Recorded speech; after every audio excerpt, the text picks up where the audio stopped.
Magsisimula ang kwento sa ating bida na si Akira Tendo, siya ay pumasok sa trabaho na pangarap niya.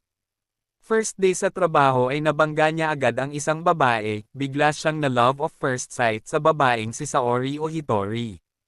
Sa kanyang unang pagpasok sa kanyang trabaho ay nag-celebrate sila kasama ang kanyang mga katrabaho. Pagtapos ng kanilang celebrate ay biglang nagbago ang aura ng mga kanyang kasama at biglang rush na sila sa pagtrabaho. Halos wala ng katapusan ang kanilang pagtatrabaho dahil hindi na halos makauwi ang ating bida dahil buong oras niya nasa harap lang ng computer.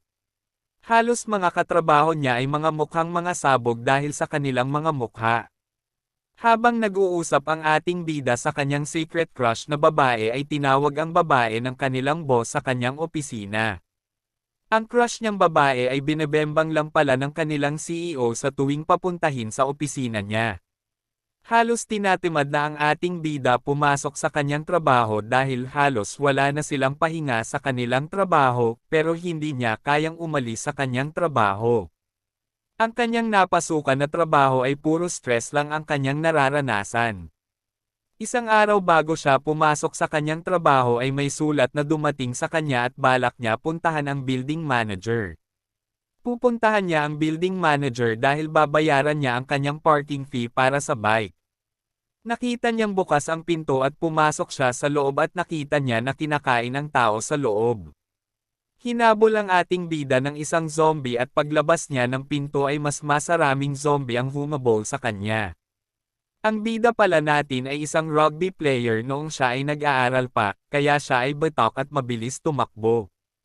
Habang siya ay tumatakbo ay napapansin niya na halos lahat ng nasa labas ay puro zombie na kaya siya ay biglang nabuhayan. Habang tumatakbo siya ay napaisip siya na hindi na siya papasok sa trabaho dahil siya ay malaya na kaya tuwang-tuwa siya sa galak. Siya ay tuwang-tuwa habang hinahabol ng mga zombie. Habang nag-iisip ang ating bida sa mga gusto niyang gawin ay bigla sumagi sa isip niya ang kanyang gustong babae. Pinuntahan ng ating bida ang babae na gustong-gusto niya sa kanyang bahay gamit lamang ang kanyang bike. Pagpasok niya sa pinto ay bumungad agad ang CEO sa kanyang pinapasukan. Habang zombie na ito ay kinakausap niya pa din ito ay tuluyan na siyang nag-resign. Tinulak niya ito na parang naglalaro lang siya ng rugby at ito'y tumalsik palabas ng bintana.